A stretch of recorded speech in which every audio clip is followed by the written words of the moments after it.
Wisconsin's two United States senators, Democrat Tammy Baldwin and Republican Ron Johnson, put out a joint statement.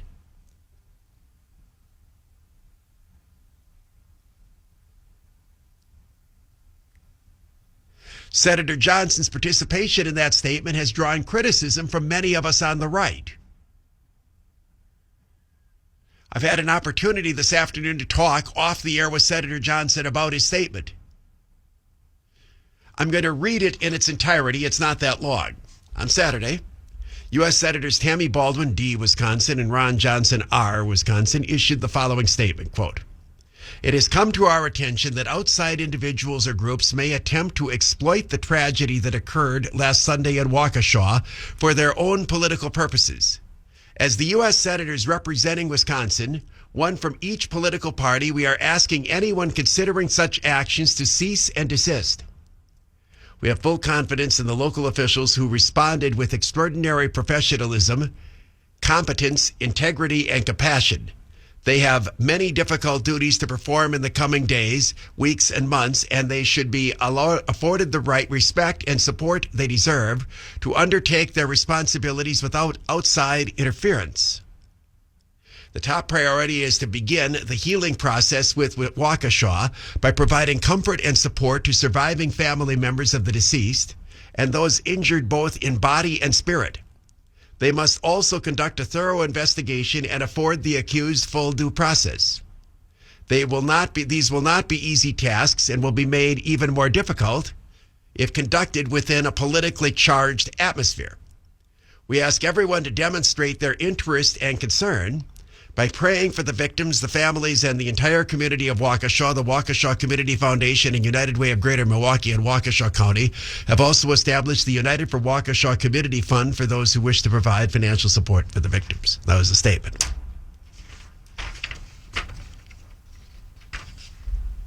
At best, the statement was clumsily worded. At best. At worst, it's a load of crap.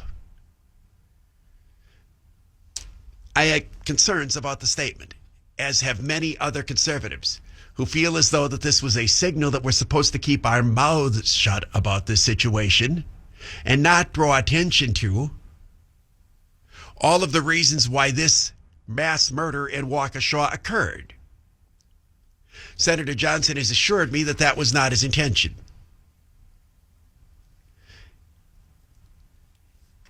It is his position that he had been hearing noise, that there were going to be all sorts of outside groups intending to come into Waukesha to raise trouble. People from the left and people from the right, marching on the streets and so on, and that he was afraid that there would be even more hell in Waukesha, and he wanted to avoid that. He says he certainly was not telling people not to politicize the event, and acknowledged he politicized the event. He went on national TV within 2 days of the Waukesha mass murder and drew attention to what happens when you have no bail or low bail policies. Says he himself has commented on this. He says this was not an attempt to prevent people on the right from commenting on this issue. It was to stop action by extremists who intended to come into the community and take physical action. As I said to him, well, that's fine, but that's not what your statement said. Nonetheless, he put it out, and he put it out because he believes, look, you've got a community that is distraught right now, and he was trying to spare them more grief by every Tom, Dick, and goofball deciding that they're going to come into Waukesha and raise more hell.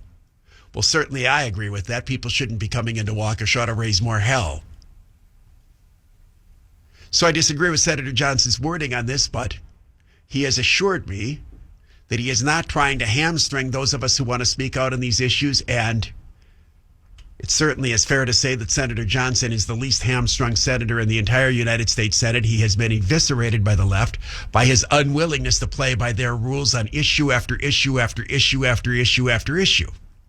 Nonetheless, that thing is hanging out there, and it has been the subject of some criticism by people who believe that if we can't draw attention to what happens when you have one political party right now, the Democrats, advocating for a change in bail policies to eliminate cash bail, then how do we ever try to communicate to people what a terrible idea that is if we don't draw attention to what happens when we move toward almost no cash bail, which is what this suspect have? Or draw attention to an individual with a remarkably checkered history of breaking the law again and again and again and again and again and again and again, yet numerous judges, court commissioners, prosecutors, and so on refusing to take any action that would result in him being incarcerated for any period of time. We need to be able to use situations like this so that people learn what happens when the people that are supposed to be running our legal system betray us by looking out for crooks, leaving innocent parade goers to be slaughtered. Now, there's a very, very thought-provoking piece that appeared in several places, but I believe it was originally on The Blaze, written by Jason Whitlock. Some of you are familiar with him. He talks about sports and other issues. Commentator, pundit, he's on TV, he's a columnist, and so on. I'm going to read Whitlock's column. Wisconsin's U.S. Senators Tammy Baldwin and Ron Johnson released a joint statement Saturday asking outside groups to stop exploiting the Waukesha massacre for political purposes. Quote, "Has come to our attention that outside individuals or groups may attempt to exploit the tragedy that occurred last Sunday in Waukesha for their own political purposes," the letter stated. As the U.S. Senators representing Wisconsin, one from each political party, we are asking anyone considering such action to cease and desist. Now, let me interject. This is me and not Whitlock. One of the problems with that sentence is the use of the term outside individuals. That's very unclear. Is an outside individual some extremist group based in Alabama, or is an outside individual me? Is an outside individual some Wisconsin resident who wants to comment on the issue? Again, it was unclear. Now, Senator Johnson, to me, has made it clear he wasn't referring to people like me. He wasn't referring to people like you. He was referring to people who have no real stake in the issue at all, coming from way far away to cause actual direct action. But again, his statement was unclear on that, and that's one of the things that draws the criticism here of Jason Whitlock. Now, this goes back now to Whitlock's column. I resume Whitlock. According to media reports, the statement was crafted because some conservative pundits blasted CNN, MSNBC, and other left-leaning media outlets for downplaying the story and are rapidly moving on from it.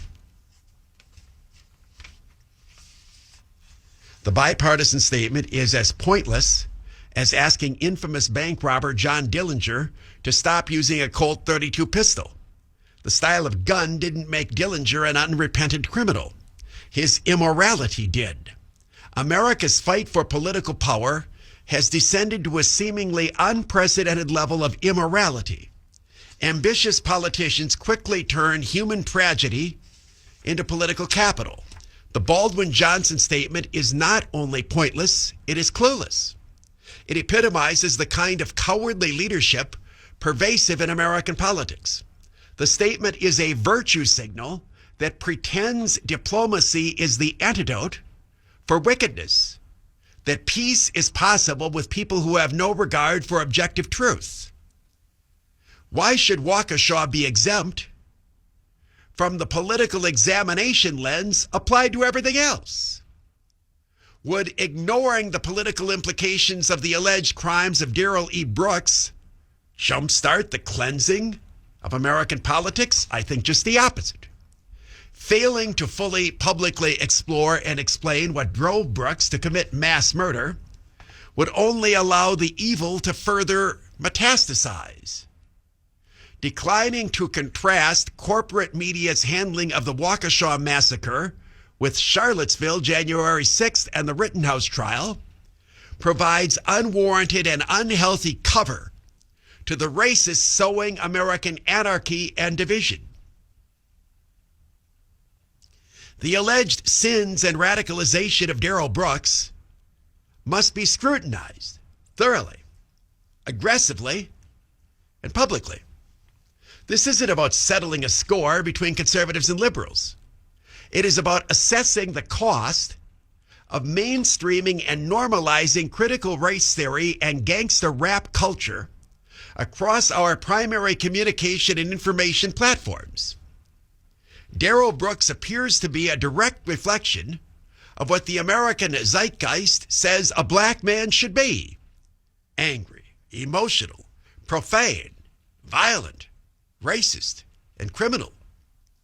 A racist would argue that Brooks was born this way. A liberal would argue that poverty and anti-black racism molded Brooks into a monster.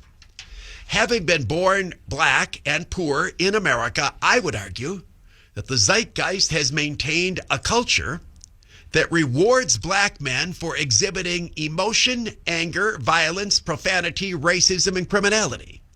Corporate media, Hollywood, the music industry, and social media apps are the maintainers of this intentionally crippling culture. It's why left-leaning news platforms, Hollywood movies, commercial rap music, Twitter, Instagram, and Facebook smear any black men who criticize the self-destructive tenets of, quote, black culture as, and then he uses a term that's often applied to blacks who are considered sellout. I'm not going to use it. It's a word that starts with C, and it's a slang term for an animal. I think you know which one I'm referring to here. I'm not going to use it, but I also don't want to not point out what Whitlock has written. And he says that term is applied often to people like him, African Americans who reject the narrative from the popular culture. Then the other term he says that is often applied to people like him, Uncle Toms and sellouts. Is there a particular political party in bed with CNN, MSNBC, the New York Times, Hollywood, the rap music industry, and big tech? Is there a particular political party that believes its ideology defines blackness? The Waukesha massacre needs to be politicized. The racist political strategy of the Democratic Party helped radicalize Darrell Brooks. The Democrats told black people a government check could replace the black father. The Democrats tell black people the matriarchy is better than the patriarchy. The Democrats tell black people to see themselves as perpetual victims of an irredeemably racist country rather than as conquerors of America's sins. The Democrats tell black people to abandon our religious beliefs in pursuit of political power. The Democrats convince black people that obedience to Barack Obama could do more for us than obedience to God. The Democrats tell us to treat skin color and sexual preference as idols more important than our identity in Christ. Darrell Brooks's social media posts read like a Black Lives Matter diary. He hated the police. He called for violence against white people. He praised Hitler. He bragged about being a pimp. As a rapper under the name Math Boy Fly, he promoted drug use and criminality. You ain't Democrat if you ain't Darrell Brooks. It makes sense for corporate media and the other gatekeepers of, quote, black culture to bury the Waukesha massacre. They want to avoid accountability for what they created. They can't explain why a black man mowing down and killing 6 white people in Waukesha is less sinister and racist than a white man killing 1 white woman in Charlottesville. They can't explain their outrage and animus toward Kyle Rittenhouse, but their indifference to Darrell Brooks. They can't explain immediately casting everyone involved with January 6th as a white supremacist while searching for an additional proof of Brooks's bigotry. I get the reluctance of the gatekeepers to politicize the Waukesha massacre. I understand Tammy Baldwin's motivation, too. She's a Democrat. Her party's entire strategy is predicated on racial deception, hypocrisy, and division. Ron Johnson is a fool and a coward. Like most politicians, he's unwilling to stand on truth. Initially, he had no problem attacking the duplicity of the left as it related to Waukesha. He folded.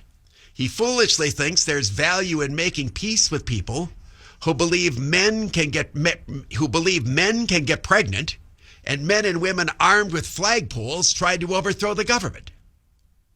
There will be no peace until truth is restored. A column written by Jason Whitlock. Very powerful and direct piece in which he says we need to confront 30 years of social culture in America that has reinforced violence among black people and has created racial division.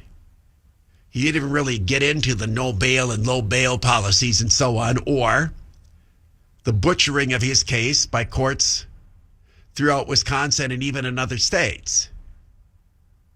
He merely addresses the fact that, speaking as a black man, he deeply resents the caricaturization of black men as violent, emotional, and reinforcing that they all ought to A, hate white people, and B, act violently and act in an uncivil fashion. He rejects that. So he says when you see African-American men acting out according to that caricature, you need to connect it to the culture that reinforces that behavior. And he doesn't like it when a couple of politicians, one Democrat and one Republican, say that outside people should not exploit the situation for political purposes. Now, as I say, I spoke at length with Senator Johnson. I don't believe in hit and run attacks. I generally try to give people an opportunity to explain where they're coming from to me. And I accept Senator Johnson's explanation that he was trying to stop people from outside the community coming in and raising hell and causing trouble rather than stop people from commenting on the issue. And he made it clear he doesn't believe people should not comment on the issue, and he believes that the issues are very, very important. I want to focus on the need to focus on this issue, but I also want to stay on that point with regard to the joint statement of Senators Johnson and Baldwin.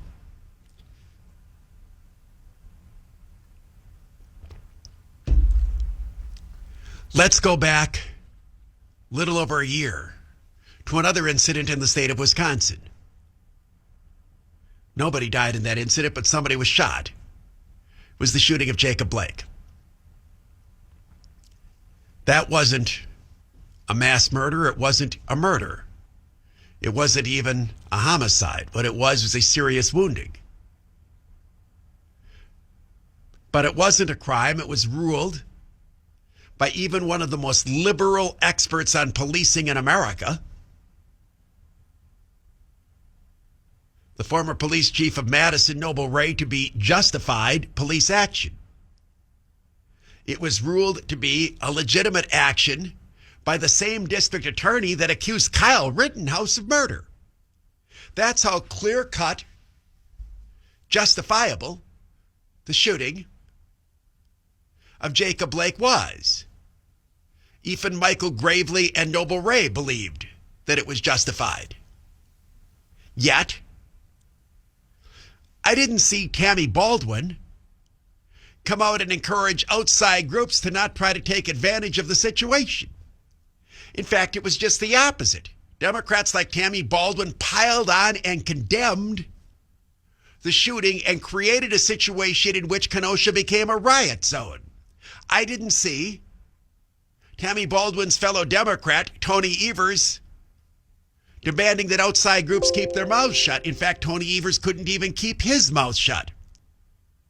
He took the fire that was Kenosha and poured cans of gasoline on it by carrying on about the latest injustice to a black man, when in fact there was no injustice. A rapist, an accused rapist, trying to kidnap children and defying police orders, including moving through a taser while grabbing for a knife, was trying to drive off with those children in a stolen car. That's when he was shot. That's what the facts of that case. Yet there wasn't, so far as I could tell, anybody on the left that was demanding outside groups stay out of Kenosha and not cause any trouble in Kenosha. Where were the Democrats demanding calm and restraint after Charlottesville? Just the opposite. They blamed it on Donald Trump. Where were the demands for calm after January 6th? You could go on and draw attention to that. Where were the Democrats who tried to tamp things down in Minneapolis after George Floyd? Where are the Democrats trying to even stop the insurrection in Seattle, Portland, and San Francisco? Where are the Democratic leaders that were trying to stop the insurrection that went on in Chicago?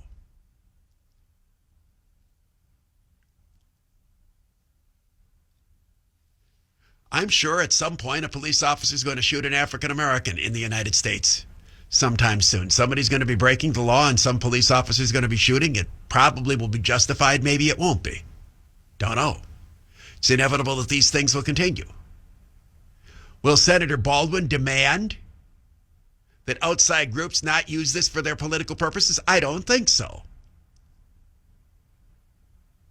So her agreeing to this statement is filled with hypocrisy. I would certainly hope that Senator Johnson would remind Democrats who demagogue over legitimate police actions or other instances of behavior that at best might be close calls or even wrong, that they shouldn't be opportunities for people to burn cities down. Now, I'll point out that in the wake of the Waukesha mass murder, there hasn't been any rioting by any of us on the right. There haven't been any white people burning down the courthouses in Milwaukee or Waukesha to make the people who empowered and liberated Darrell Brooks again and again and again pay for their actions. None of that has occurred. People have simply been sad. People like me have tried to use this issue to draw attention to the toxic political beliefs of a criminal justice system that believes violent people should be held on virtually no or actually no bail. Or a criminal justice system like the one in Milwaukee County that put a higher priority on keeping people out of court because somebody might sneeze and get COVID than in bringing criminal cases to trial, leaving dangerous criminals out free on bail for years. These are not only legitimate things to talk about, these are things that have to be talked about in a free society. So again, I think Senator Johnson's statement with Senator Baldwin was, to be charitable to Senator Johnson, clumsily worded. Senator Johnson says the way it's interpreted is not what he intended. Well, often I say things that are misinterpreted, and I contend that you have to go by what I say, not how some idiot misconstrues my statement. And Senator Johnson's demanding the same courtesy. And again, he does not say in here that we shouldn't be commenting on the issue. The problem is that the statement to me was so unclear and muddled that it was very hard to tell who it was that Senator Johnson was saying to cease and desist. He says he was referring to outside groups who wanted to come in and take direct action, and he wasn't trying to stop those of us who have strong political viewpoints from keeping our mouths shut. One of the things that was surprising about it is, if ever there was a politician in the United States who shoots off his mouth when all the lefties are telling him to shut up, it's Ron Johnson. They've been telling him and hushing him up with regard to COVID. They've been telling him to hush up and shut up with regard to Hunter Biden and the situation in Ukraine. They've been telling him to hush up and shut up with regard to the FBI and Hillary Clinton. They've been telling him to hush up and shut up about the FISA court warrants. There's any number of issues in which Senator Johnson has refused to hush up and shut up. So I take him at his word that he wasn't trying to tell the rest of us to hush up and shut up, but I can certainly understand why some people felt that way. All right, to move aside from whatever it was that Senator Johnson meant. In fact, before I completely move aside from that, Senator Johnson has written a piece for the same outlet that Jason Whitlock's column appeared in. And clearly the piece was written by Senator Johnson in an attempt to clarify what his intent actually was. I think, so you can hear Senator Johnson in his own words on this, I'm going to read that here and share that with the audience. So let's do that and take a break. And after that, I'm going to expand on some commentary on what is going on in America. In any event, as I say, Senator Johnson is attempting, in a column that he submitted to The Blaze, to clarify the remarks that have upset some conservatives. And again, I think it's probably true that his statement is being misinterpreted, but part of the reason it's being misinterpreted is it was clumsily worded and it was so non-specific as to be taken in the way that some people have taken it. So let's get to that in just a moment here. It's 3:40 at News Talk 1130 WI. Has submitted a piece to The Blaze, the publication that ran the online column from Jason Whitlock that you heard me read. It's not that long. I'll read it to you. And again, clearly it's being written because Senator Johnson believes that some of his comments have been misconstrued. When I told his office that I wanted to talk to him, we got on the phone today. He said he knows exactly what my concerns are because he's been hearing it from a lot of conservatives, and he agrees with the concerns. He simply doesn't believe that his meeting is the way it's being characterized. Anyway, this is what he wrote. On Sunday, November 21st, 2021, a Christmas parade intended to initiate a season of peace on earth, goodwill toward men, turned into a nightmare and slaughter of innocents. Families with their children who came to see Santa Claus, high school bands, and the dancing grannies instead witnessed a horror that will leave a lifelong psychological scar. First responders and law enforcement who rushed to administer first aid and compassionately deal with the broken bodies and broken spirits will also be scarred for life. The healing process began immediately as the citizens of Waukesha came together to help the victims and survivors. Monday evening, hundreds of people attended an interfaith prayer vigil to pray for healing and strength. I had the privilege of attending that vigil and speaking to members of the community, first responders, and those who knew the victims. It was a moving experience that I will never forget, sorrowful and yet hopeful. I attended the prayer vigil to offer my sincere condolences and offer whatever help I could, knowing that except for providing medical and spiritual healing, there was not much anyone else could do. On Friday, I received a call from one of the individuals I spoke to on Monday evening. There was growing concern that outside individuals or groups from the more radical end of both sides of the political spectrum might come to Waukesha as agitators and stir up trouble, potentially leading to violence. After what Wisconsin experienced in Kenosha, this was not a concern to take lightly. I was asking if there was anything I could do to help dissuade that kind of disruption. I spoke to others about writing and issuing a bipartisan release, and they agreed it would be helpful. So I reached out to Senator Baldwin to see if she would join me in issuing it. After reviewing it and suggesting a small edit, she agreed to join, and we issued the release on Saturday. I certainly felt that officials in Waukesha had enough to deal with, and the last thing they needed was protests that could result in violence and further suffering. To date, fortunately, no agitators have shown up to sow chaos, and city officials have been able to continue fulfilling their responsibilities without interference. If our bipartisan appeal helped dissuade harmful and violent activity, I would consider it a small victory during a time of such division.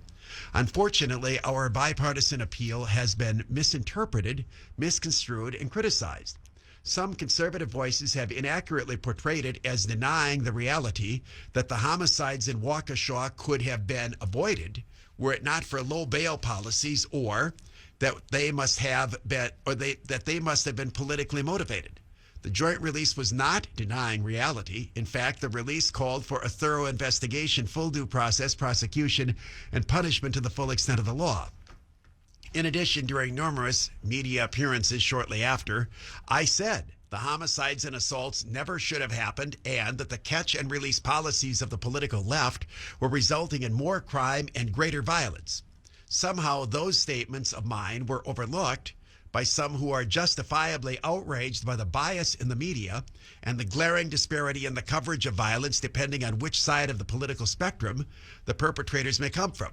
I share those concerns regarding blatant media bias and the grossly unfair reporting by the leftist mainstream and social media. But if we are to succeed in defeating them and saving our country from their destructive policies, we do need to resist the reflexive tendency toward infighting. At a minimum, reach out before assuming and conveying the worst. Well, I did reach out to Senator Johnson, and he assured me where he was coming from on those issues.